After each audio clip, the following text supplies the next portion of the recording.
Hello, so I was feeling a bit nostalgic and I thought wouldn't it be nice to actually do a layout tour of the original Top of the South map, which, for anyone who remembers, was the very first map in this game. Back when I first released the day one version of this, it was the only map in this game. It was just the Top of the South and it was just called the main layout. And all you could play was this map and some sort of temporary custom rooms that had pre-built tables. So you couldn't even place your own tables, you couldn't even change the shape of the map or extend it or anything like that. All that custom table stuff came later in future updates. So for the first while, it was nothing but this map. And for that reason, it has a real nostalgic place for me. Like, the original game was this map. All of the ideas I wanted to put forward for this game were all displayed here. Like all the stuff like the switchboards and the drawers that you can open and look at. Like that was all sort of the core idea of what I wanted Rolling Line to be. I wanted it to have that feeling of a model railway simulator and just really giving that visual effect of driving trains around with a controller in your hand and all that kind of stuff. Okay, so the first area I'd like to talk about is right here, the Kaikoura Railway Station. Just in time, right as the train's coming through. This was the very first part of the game I worked on, this little section right here, this holiday park. Basically, I wanted to test out the visual style, like how it was going to look with the 3D models and the colours and all that stuff, and I started with these buildings and this little section of ground here. In fact, I think some of the earliest screenshots I've got of the game just show this area with the railway tracks next to it and a bunch of placeholder models from an earlier game of freight wagons just sort of sitting on the tracks here. So this spot here was the very first thing that ever existed in Rolling Line, and everything sort of grew out from there. So it has quite a sort of special place in my memory of making this game. And this holiday park is a real place. It's called the Top 10 Holiday Park in Kaikoura, and I've been there plenty of times as a kid. It was quite a common thing to go on holiday here because it's quite close to where I lived. And I have very fond memories of watching trains go by from this playground over here. So you can, actually climb up on this in the game and, watch the trains go by from the playground. And if you're ever wondering what this thing is, it's actually a big bounce mat. So you can jump on it in real life. I've never seen one of these anywhere else in the world, but there's one right here, and it's become quite an iconic part of this Kaikoura scene. But you've also got little campsites, pool, bit of industrial stuff over here, and this is actually like the main street of Kaikoura where all the businesses and stuff are. And obviously I was testing out like roads over here, and this is all just static 3D models because I made this map back when dynamic roads didn't exist at all. This was all just handmade 3D models, and at some stage it would be a big job, but it's probably worth replacing these roads with actual dynamic new ones because the game now has in-game systems for making that sort of stuff. But anyway, the rest of Kaikoura is, you've got the main railway station here, which pretty much looks exactly like it does in real life. You can sort of stand on the waiting areas and watch the trains go by. And it has the iconic big mountains, which in real life is the Seaward Kaikoura Range. And this was sort of how I wanted to demonstrate the large scale and miniature scale feature in this game, which is quite unique because most games don't do something like that. I'm pretty sure this is one of the few games that has a large scale model view and then being able to teleport into miniature and actually seeing skyboxes and extended scenery. So when you're in large scale, you sort of see this decal on the wall of the mountain range, but then when you're in miniature, you see the actual mountains off in the distance. And that was something I wanted to show off immediately, so it was one of the first things I tested when making this Kaikoura scene, was getting the skybox working. Just got a plane flying by over there. Yeah, so some other stuff in this. You've got tour buses parked up because this is actually a tourist spot. A lot of people get dropped off to use the train, and also there's a bit of a whale watching industry going on here because Kaikoura's got a lot of whales out at sea. But you got this lovely bridge here, which is an excellent rail fanning spot in real life. The road does just go right under the bridge like this, and you've got plenty of little walking spots everywhere where you can sort of see what's going on. And many times I've seen trains go rolling by in real life. It's a really good spot, quite beautiful, and it's all just next to the sea. and got a bunch of cafe buildings and accommodation buildings and all that stuff. It was really just testing out all the basic scenery that I was planning to do for the game. And I'm really happy with how this turned out. I still love how the original Kaikoura scene looks. I think it's definitely got that core feel of everything I wanted Rolling Line to be, and I think it captures it very well. Okay, the next spot I'd like to show off is if we continue along the coast here, this is the Kaikoura Coast, which, as you can guess, is basically where the coastline continues on from the town of Kaikoura. And this is a beautiful section of coastline in real life. I absolutely love it. Just like it does in the game, the road sort of weaves around through these hills with the railway tracks running quite close to the road, and it's absolutely beautiful. Like, I have lots of memories of seeing trains go by while driving this section of coast. And probably the highlight of the area is right here. It's these tunnels. Inspired obviously by a place in real life. You have the road splits into 2 lanes and then goes through these tunnels, and the railway tunnel is right next to it. And you got a bunch of little like sort of scenic stopping points and all that, and a little sort of cafe squeezed in there. Pretty sure I made up the cafe. I don't think there's a real one like that, but it was quite fun making a few of these scenes. Like, I really love this outdoor garden sort of trellis roof thing. I really like that. It's just quite pretty. Definitely a very old prop. It doesn't work the way new props do. It's got some sort of weird mesh stuff going on, which means it's always been a bit of a hassle keeping this prop around. But it's quite pretty, and every now and then I see it pop up in other people's maps, which is quite nice. And another little detail here is I like this creek. It's in the shade at the moment, but there's a lovely creek here that sort of weaves under the bridge, and I think the scenery in that looked quite nice, and it continues out here. And you've also got a little walkway next to it that takes you up here to where the railway signals are. And you've also got this cutting in the rocks, which again is a real place, and it's quite dramatic. You can find it on Google Street View. You can actually see where the road cuts through like this. It's still there, because you may not know, but in real life, the Kaikoura Coast had a massive earthquake, a huge earthquake, 7.8 magnitude, that basically ripped through this area, and there's a huge crack in the ground now that you can actually see where the ground's lifted up. And the game actually features a reference to this, which I might include later as a bit of a bonus scene. But yeah, it's a real thing. And after that, the whole coast actually got remodeled quite a bit. The road got redirected in real life. The road got redirected. The railway track had to be rebuilt in a lot of places because pretty much all of it got destroyed by this earthquake. But yeah, so this is depicting the old coast, so before the new changes. Because this Top of the South map is set in around 2005, 2010. It's meant to look quite old because it features the older trains. It's all based on that time period of my childhood where I was here visiting this place.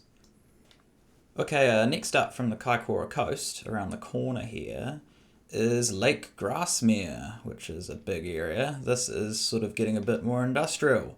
And I'd actually just like to point out quickly, something that's quite unique about this Top of the South layout is it features a lot of these abrupt scenery transitions, like where you just go from bright green coast immediately into dry, deserty looking stuff. And in future maps, I've done a bit less of that, but I kind of miss it. Like, I feel like it is a very model railroady thing to do, to have these abrupt scenery transitions with like a wall dividing them. And when I was making this early map, that was actually a huge focus. Like, I definitely was considering that with all these scenes. Like, pretty much all of them work this way, where the train pops into a tunnel, and then it pops out the other side into some scenery that is completely different. But yeah, no, most of the future maps I made, like the Sierra logging and the Brazil map, all of those, they kind of just feature a smooth gradient of terrain. Like, if I'm going to have one area that's all dark forest, another area that's bright desert, I'll sort of make a gradient between them. And while that does look quite nice, it is kind of quite, model railroady to have these abrupt transitions between areas. But anyway, Lake Grassmere, this is actually a salt lake. So these are sort of salt evaporation, Salt evaporation pools. That's why they're pink. And if you look this place up in real life, it looks exactly like this. You got these big pink pools of water, the seawater, and it evaporates away and they extract the salt out, and you've got these big bits of machinery, all these conveyors shifting the salt around, and then they load them onto trains and transport them out. And when you go on the passenger train that goes through this area, you just pass by and you go down this main track and you sort of look off to the side and see all the salt factory works going on. It's a really cool area, very unique, and I think it's the largest salt production in the entire of New Zealand. I might be wrong on that, but I'm pretty sure it does. Almost all the salt in New Zealand comes from this one spot. It's a huge area in real life. But the sort of next major scenery thing here is this lovely bridge. This is a very unique bridge. It's based on the bridge outside of Seddon, which is quite close to Lake Grassmere, but actually, not at all related in the way that they're positioned together here. Everything's just kind of squished together, like this is actually somewhere miles away. But it's a very cool bridge, because as you'll see here, the road goes under the railway tracks. And in the modern day, it's no longer like this. They built a new bridge next to it, and the old bridge is still there, but the underside of it is no longer accessible to vehicles. So it's just become a railway bridge, basically. And I think you can maybe walk across it, I'm not sure. But the cars now cross over here. But obviously back in the early 2000s, which this layout is based on, it was still like this. And I distinctly remember being in the car going underneath, and it is quite an experience being underneath the railway tracks. It'd be pretty cool to do that when there's actually a train passing through, but I've never had the luck on that. And once you get over here, this is getting into sort of vineyard territory. So this area, it's called the Awatiri Valley, this whole sort of spot, and Marlborough. It's also slightly inspired by Blenheim, these sort of areas, and I guess Wairau Plains is the whole area combined.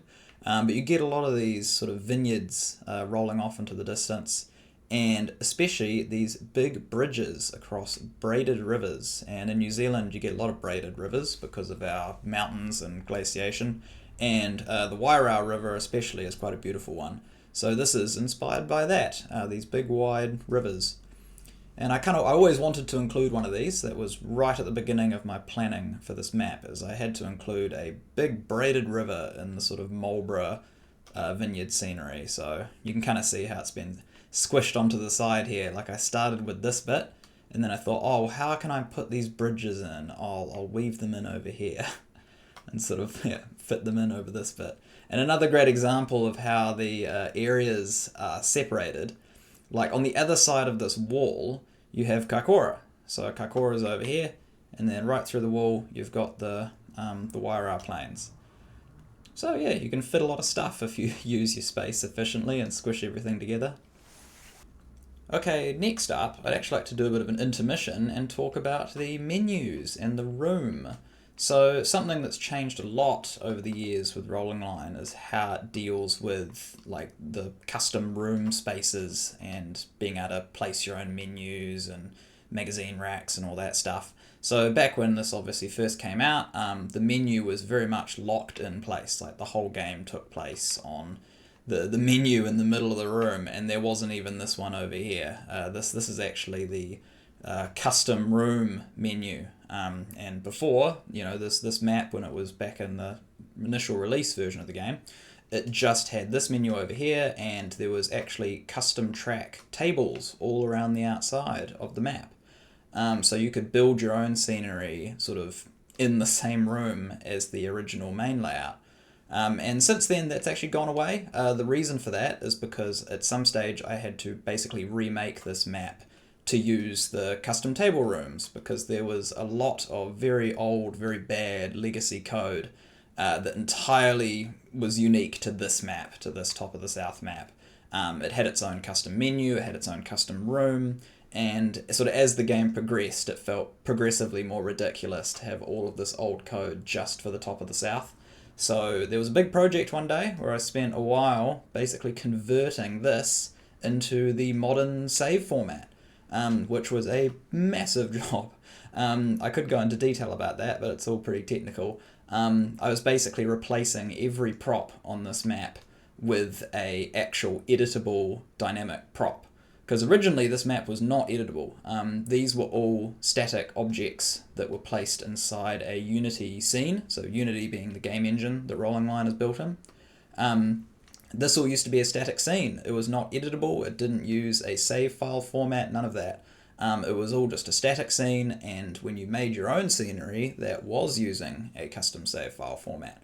But yeah, one day I converted this whole map into a save file format, which now means that you actually can edit all this stuff. Like these are actual interactable trees that you can delete and paint and all that stuff. Same with well, actually not the walls. The table is still a static 3D model because couldn't really remake that at the time, even though it's now actually is possible with the new terrain system. But yeah, things have changed quite a lot. This menu even used to be a completely different shape. So anyone who plays the game back in the old days probably remembers this looking a wee bit different. Okay, next up I would like to talk about Picton, which was probably the most ambitious part of the original map. This is the only real proper like industrial rail yard in the whole map. All the others are quite small, but this one actually gives you a bit of space to do some switching, and it also features the only turntable on the whole map. And since then, turntables have become something you can make yourself and dynamically edit and all that stuff. But back when this came out, this was like a hard-coded, very static turntable. There was one of them in the game, and it's the only one that existed. You couldn't make them yourself. It was only on this map, was this one tiny turntable, and all it was used for was just spinning around one train. So it was a bit silly that, but yeah, eventually I added turntables as a proper feature that you could actually make yourself. But yeah, this map, I really like this area. This is definitely the most detail fitted in. This was I believe the second to last area I made. The last one being the Ward Hills over that way, which I'll talk about next. But this was at the point where I had a lot of props to work with, and I was definitely getting more confident with putting these maps together. So it's a lot more detailed than the surrounding areas. A bit of height difference, lots of bridges. This lovely little waterfront, which I really, really enjoy. This again, it's, in real life it looks just like this. You've got this little walking path going around the waterfront. Lots of views of the ferry and all that. This is, of course, the famous in New Zealand Inter-Islander ferry, which is rail enabled, so you can actually ride trains onto this thing. They load freight trains onto it, and you can see here it's got its little entry area where it actually has railway tracks on the ferry itself. Yeah, so you can actually park freight wagons on this thing, and up above the car vehicles drive on the top. So over here you have your sort of waiting area for cars, and one by one they get to drive on and park on the ferry. And I've done that myself several times, driven a car onto the ferry and driven it off at the other end, and it's quite fun. It's a good experience. And the ferry goes from the South Island to the North Island of New Zealand, so very, very important. Pretty much the only way of getting any sort of road vehicle from the South Island to the North Island. Another funny thing about this ferry is that you may actually notice it has these weird shading on the front, and it looks like it's got a set of doors, and that's because it does. Back in the old days, this actually used to have a bit of a connection track that stuck out the front, and you could drive. That was the way that you drove trains from that outer custom track map onto the main map. Like there was an extendable bridge that you could press a button and it would swing out and connect to the front of this. That is long gone, because that swing bridge was again one of those hard-coded things that didn't exist anywhere else in the game. You weren't able to make them yourself. It was just a very, very messy, hard-coded thing. And once the outer ring of track went away, there wasn't really any reason for it anymore. So eventually it got removed, and the model hasn't actually been updated, so you can still see where the doors used to open. So that's one of those weird pieces of old trivia from the early versions of this game, is that this used to have opening doors on the front. Okay, and lastly, I'd like to talk about Ward. Well, is it still called Ward? No, Dashwood Pass. Okay, it used to be called Ward. Maybe it still says it on the switchboard. Yes, it does. Okay, so this area is called Ward. And this is the final area I made when putting this map together. And it is inspired by the sort of, dry rolling hills that you get in between Blenheim and the Awatere Valley. So that's why you get the Awatere themed stuff over there. And then this over here. And I just knew from the start that I absolutely had to include this style of scenery, because I absolutely love it. The sort of orange ground mixed with, this is sort of dry grass. The dry grass mixed with pine trees and sort of dark green bushes and these lovely pylons rolling through. Oh my god, my cat is meowing in the background.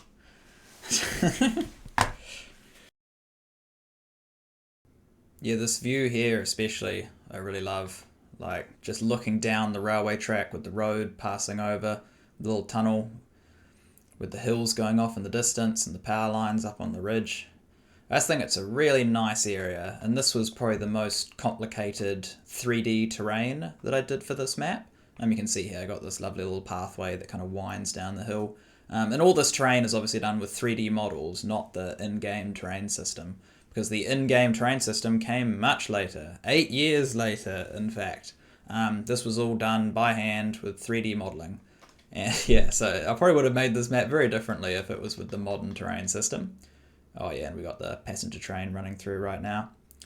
And also I should say, so this train running around is the Transcenic, which was the old name for the Coastal Pacific, because it was all run by Transrail back when they were the people that bought New Zealand Rail. So it went New Zealand Rail, then Transrail, and now Kiwi Rail. So this captures a little time period where it had the bright blue looking locomotives along with the bright blue looking passenger trains. And that's exactly what it was back in the early 2000s, which is sort of what I inspired it on. But yeah, over here you've got some quite big hills, and I loved making these cuttings, like so you can kind of see the ground slipping away, and you got these sort of bare faces, and also all these little farm fences that are sort of zipping around here. Again, those are all made by hand as well, even though there are in-game fence props. They weren't made, it wasn't made using that, it was just made using a mesh and 3D modeling software. But once you get out to the coast here, you've got this little siding which goes off into the sand dunes. And this is inspired by a really sort of specific piece of scenery in real life just further down the Kaikoura Coast. It's near a place called Kikarengu. And I spent a lot of time trying to figure out like what this area actually is. And it's basically just a siding in the middle of the sand dunes. And I think it's just for trains passing by and, you know, keeping things there to keep the main line clear. Doesn't seem to have any industry, the real place. But I just loved the vibe of these sort of tall pine trees next to the beach with the railway tracks going right out into the dry grass. I think it was really pretty. So I definitely made sure to include that. And one last little thing to point out is these cliffs here, which is inspired by, God, what's it called? Cloudy Bay? No. Oh, and as a bit of a bonus, I'll also show you the earthquake version of the Kaikoura Coast. So you can load this on the main menu under the mini maps instead of the main maps. And it used to be a triggerable Easter egg on the main map, but when I did the conversion, it was no longer, basically it didn't really make sense to have it as the map actually changing. So now it's a separate map, it's its own little diorama that you can actually see. But this shows the big earthquake crack running through the ground and the twisted tracks all through here. And look, you got the whole slip coming down the hill and crushing that building and stuff. And this is also sort of after the earthquake, so they're starting to repair and putting up these shipping containers to block the slips and, you know, closing the road and doing all sorts of roadworks. You can see, yeah, even got trains bringing in cranes to sort of help clear things. Originally, here's a bit of a strange development fact for you. Originally, I actually planned to have some form of scenario mission system on launch in the game. And the only scenario I had made was a sort of like a scripted version of this earthquake. So you would drive the train, and then when you reached a certain point, it would, you know, play a big dramatic sound, and the map would actually switch out to display this earthquake, and you'd have to stop your train in time before crashing. But in the end, the whole system ended up being just basically way out of my depth for getting the game ready for release, and I kind of only had a very small fraction of it finished. It was really only a demo of showing what scenarios could actually be. So I decided on release to actually scrap it, and luckily I actually decided to keep all this assets and all this information. Like this crane wagon was going to be used in the scenario, but I wanted to keep it all in the game, so that's why there's all of this still left in the game. And here is one last thing. I thought I would load up the day one release version of the game and just show you how much the maps actually changed. So here we are, back in 1.0, released all the way back in 2018. And as you can see here, you can now see the surrounding custom track tables that used to be there. Yeah, with the old edit track and edit details buttons, because there was no edit tool, there was none of that. And also I'm playing with keyboard and mouse now because there was no controller support in the day one version either. But as you go around, you can sort of see the surrounding tables, and you know, all the original main layout is still the same. Although there are a few little things to notice, like, as I mentioned earlier, we now have the functional ferry bridge. So if you click that, it spins a big bridge around, which then connects up with the front of the ferry. And you can now drive trains all the way from the ferry onto the outside track. And of course, if I close it again, those doors close on the front of the ferry. So there is just a little sort of lost feature that no longer exists in the game. But yeah, as you go around, you can sort of see all these little scenery demos that I made around the place, like this little vineyard one and this sort of stuff. And you've got the old drawers as well. Look, 17 total drawers, no categories, none of that. This is the only stuff in the whole game. Yeah, look, no dynamic track either. It was just these pieces of track. Didn't even have flexi track, so it was impossible to make gap fills of any kind. And yeah, with the trains themselves, only got a few of them. I think there were 4 trains total. Look, you've got the DX, the diesel, you've got the shunter, and you've got 2 steam engines, the flyer and the big boy, and that was it. That was all the game had in it on day one. No modding support, nothing like that. That was all the game had.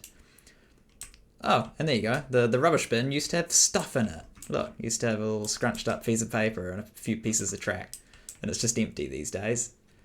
It's quite fun going back and looking at these old versions of the game. And the other thing it had, I may as well show you while I'm here. If you go to, oh, and also, fun fact, the day one version of the game has a little item dropped on the ground. That was a mistake, and that's still there, because this is still the old day one version.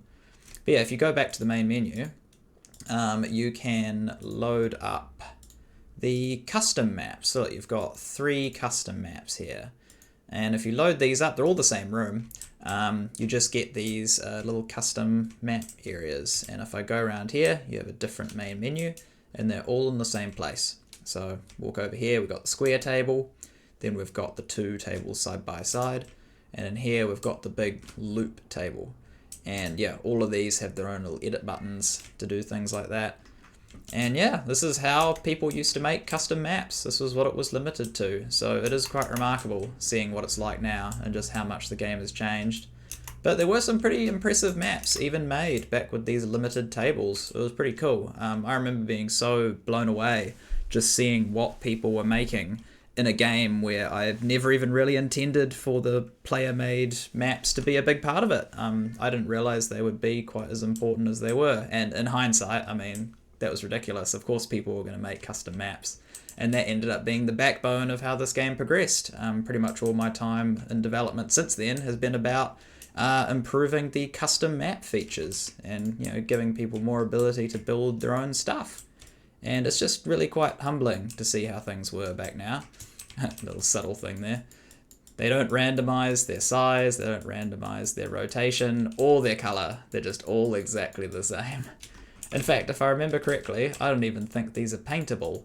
Let's check. If I grab one of these colors, yeah, grab green. Are these paintable? No. So you can't even paint the trees. I believe the only thing you can actually paint is the ground and these little pathway props. Yeah, those are the only things you can paint. Nothing else. Oh, how things have changed. God, my cat keeps on meowing in the background. You probably heard that a few times in this video. Ellie.